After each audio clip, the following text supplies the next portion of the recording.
Assalamualaikum warahmatullahi wabarakatuh. Halo, selamat bertemu lagi dengan saya. Saya ingin berbagi dengan teman-teman tentang lika-liku korupsi. Wah, apa tuh lika-liku korupsi, Om? Apa maksudnya kalau mau korupsi harus berliku-liku? Atau caranya korupsi supaya nggak ketahuan harus berliku-liku gitu?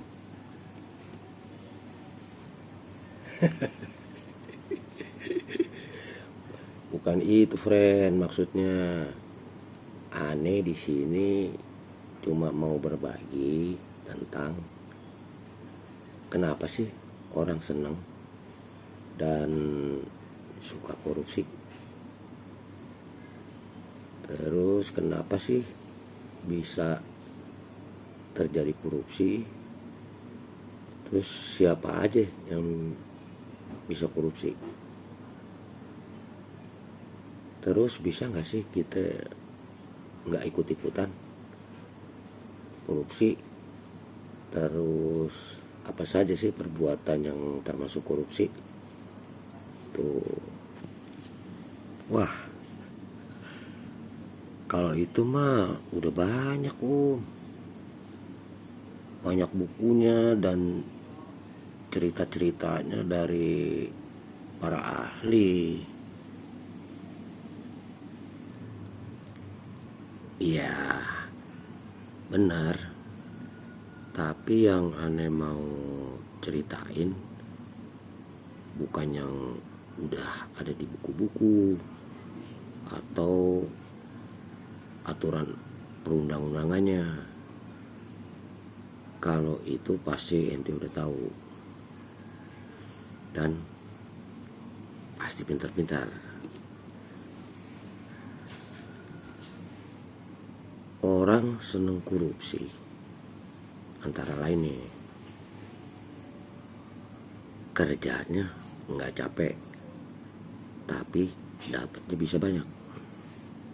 Terus nggak perlu modal banyak tapi dapatnya juga bisa banyak,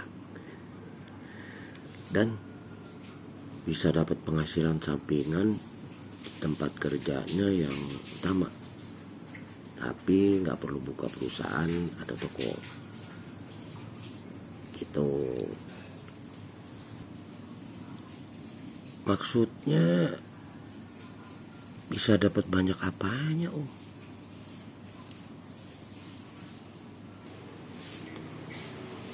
Ya bisa dapat banyak macam-macam, dapat banyak barang, atau bisa dapat duit banyak. Terus nggak perlu kerja banting tulang dan keluar modal banyak, tapi bisa dapat untung 100%, bahkan lebih, selain penghasilan utamanya yang resmi pasti. Wah, itu mah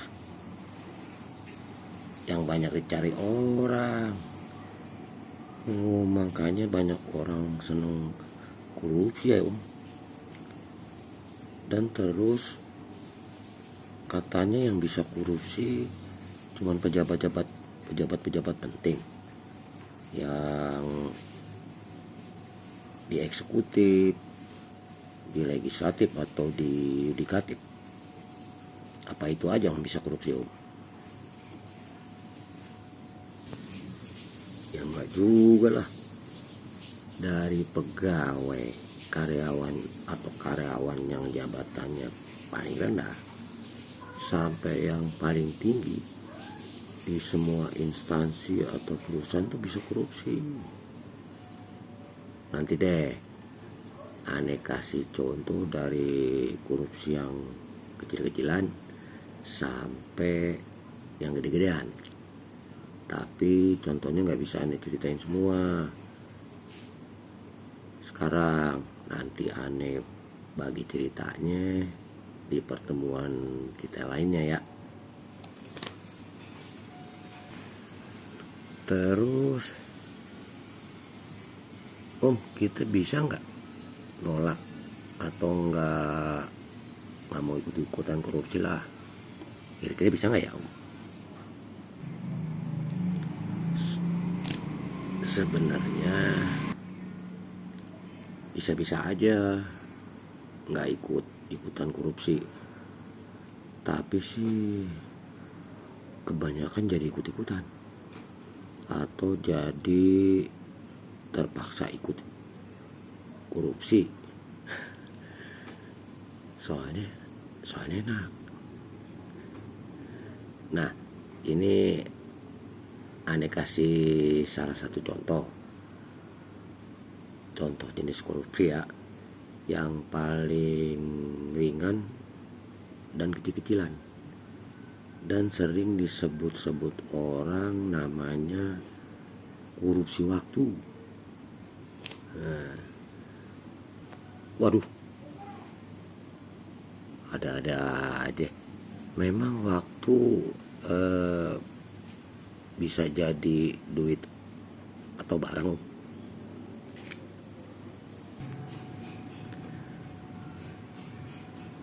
Ente pernah dengar nggak istilah time is money, yang artinya waktu adalah uang? Nah, makanya kalau dalam bisnis, waktu itu harus dipergunakan dengan bekerja keras sehingga bisa dapat uang banyak. Tapi kalau korupsi,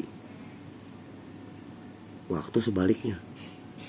Waktunya nggak dipakai buat kerja, nggak buat kerja bener-bener, tapi bisa dapat duit.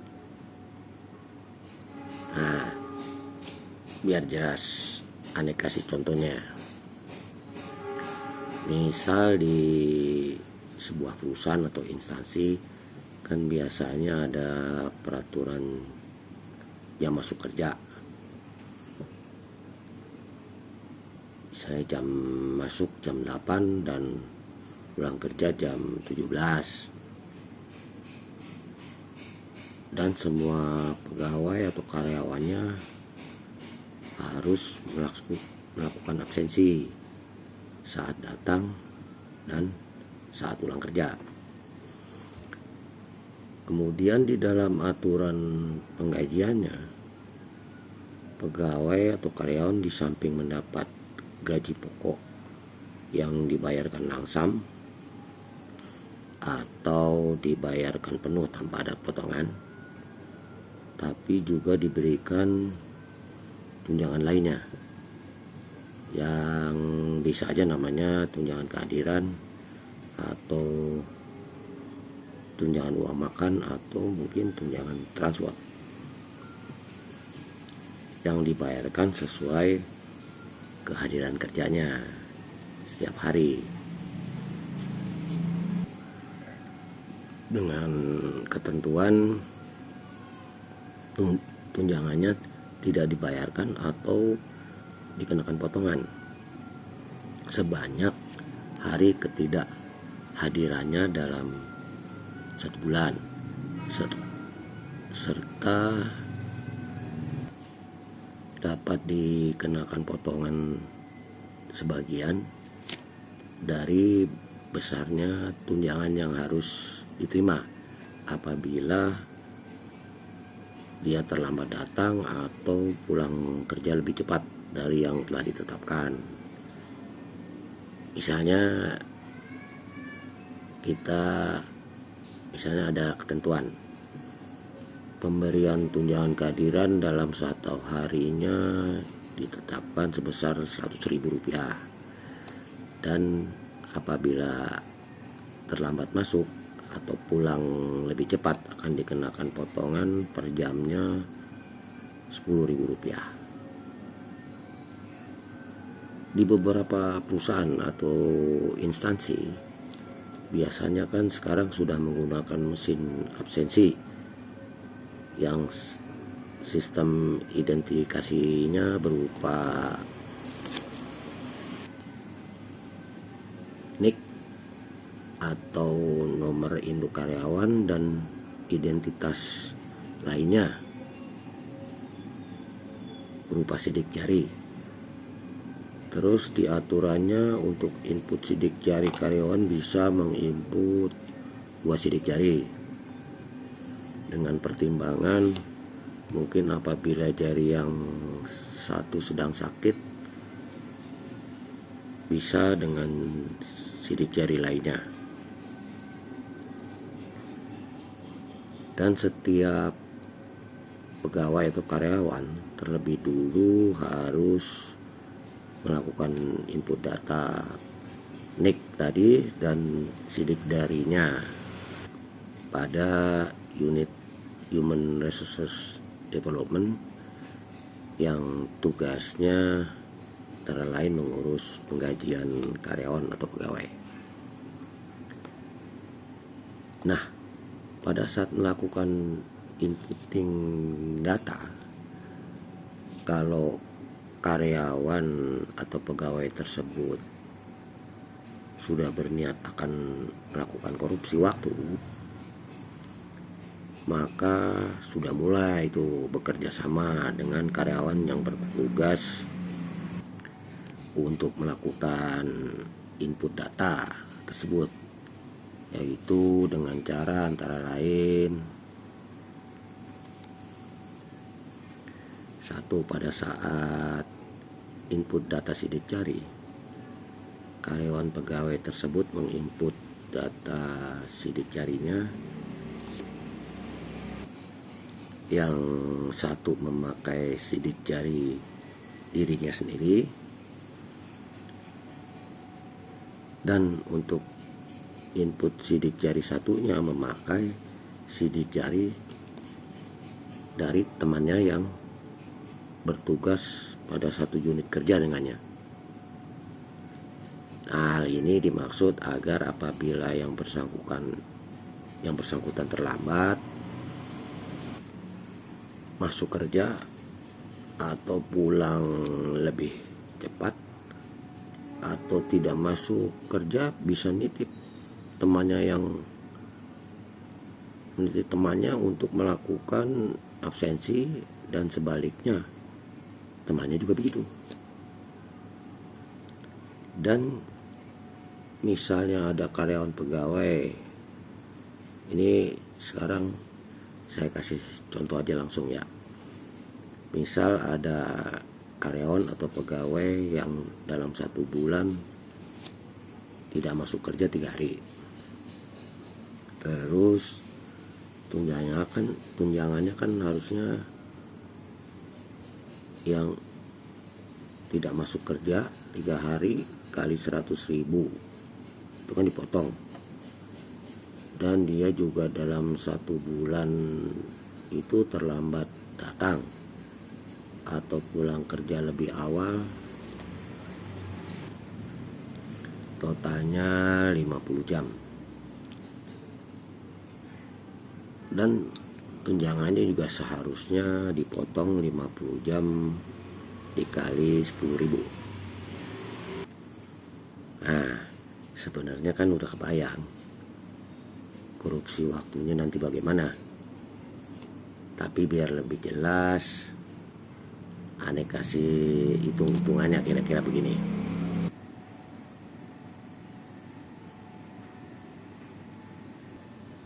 Nah, jadi pertama, karyawan tadi 3 hari tidak masuk kerja dikali 100.000, total 300.000 rupiah. Terus dia memanipulasi juga keterlambatan pulang atau masuk kerja sebanyak 50 jam. Berarti dia mendapat keuntungan 50 jam dikali 10.000 sebesar 500.000 rupiah. Jadi total yang seharusnya dipotong oleh perusahaan karena ketidakhadirannya itu total sebesar Rp800.000. Apabila dalam 1 bulan hal ini dilakukan oleh 25 orang karyawan atau pegawai, maka total biaya tunjangan kehadiran yang dimanipulasi itu 25 kali 800.000, berarti 20 juta rupiah. Kalau kita hitung untuk 1 tahun, berarti 20 juta rupiah dikali 12 sama dengan 240 juta rupiah. Nah, ini baru dari satu jenis korupsi waktu. Belum dari jenis korupsi waktu lainnya, seperti misalnya korupsi waktu lembur dan mungkin korupsi waktu perjalanan dinas dan lain-lainnya. Jadi korupsi dapat dilakukan juga oleh karyawan atau pegawai dari jabatan yang paling rendah sampai yang paling tinggi, dan karyawan atau pegawai yang tadinya nggak mau ikut-ikut korupsi jadi kepengen ikut. Habis lumayan, tunjangannya jadi nggak kena potong. Gitu, kamu tahu. Dan jenis korupsi yang begini biasanya juga nggak ada yang ditangkap dan dipidana. Paling juga kalau ketahuan dikasih peringatan oleh manajemen, atau kalau ketahuan diulang-ulang, paling tinggi di PHK. Dan apalagi perusahaan atau instansinya nggak bakal ngelaporin ke polisi atau ke KPK, nggak.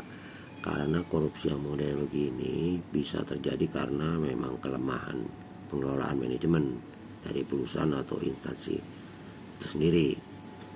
Jadi malu nanti kalau dilaporin. Gitu ya. Jadi harusnya gimana dong, Om? Cara untuk mengelola sistem absensi pegawai atau karyawan yang paling ideal supaya nggak terjadi korupsi waktu itu. Sebenarnya korupsi seperti ini gampang dicegahnya apabila ada sistem internal kontrol dan prosedur kerja dengan rinci dan jelas, serta harus sering dilakukan evaluasi terhadap pelaksanaan dari aturan-aturan yang berlaku, sehingga dapat diketahui apa saja yang perlu disempurnakan dari aturan-aturan yang ada, dan apa saja yang harus diawasi dengan lebih ketat untuk meminimalkan kecurangan yang akan terjadi. Karena kita harus memaklumi ada sifat manusia yang selalu ingin mencari celah-celah, yang mana dari aturan-aturan yang sudah ada yang bisa diakal-akalin untuk memperoleh keuntungan. Dan semenjak adanya pandemi COVID-19, di mana pegawai atau karyawan harus bekerja dengan sistem WFH atau work from home, itu sudah banyak perusahaan-perusahaan atau instansi yang menggunakan absensi dengan sistem absensi online, di mana dalam aplikasi sistem online itu antara lain akan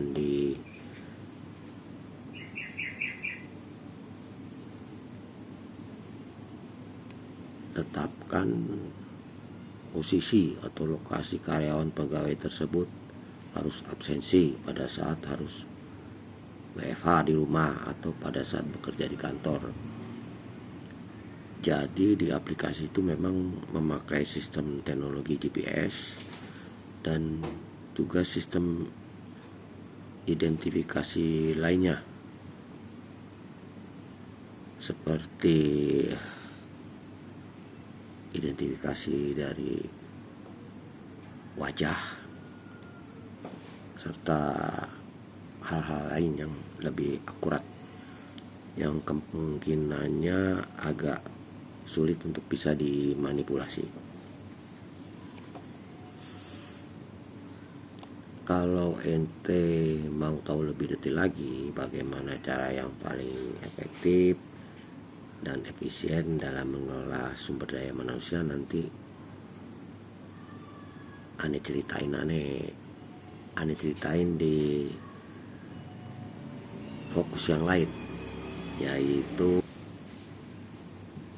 tentang Lika-Liku pengelolaan Human Resources Development. Oke Om, kita lanjutin dulu aja deh tentang korupsi. Nah, kalau kita lihat contoh soal korupsi waktu, berarti korupsi juga nggak bisa dilakukan sendiri dong, tapi harus bekerja sama dengan orang lain atau teman-teman yang lain dong. Apa begitu? Memang benar, untuk beberapa jenis korupsi sebenarnya nggak bisa dilakukan sendiri dan harus bekerja sama, dan pada umumnya tidak ada korupsi yang hanya dilakukan oleh seorang diri.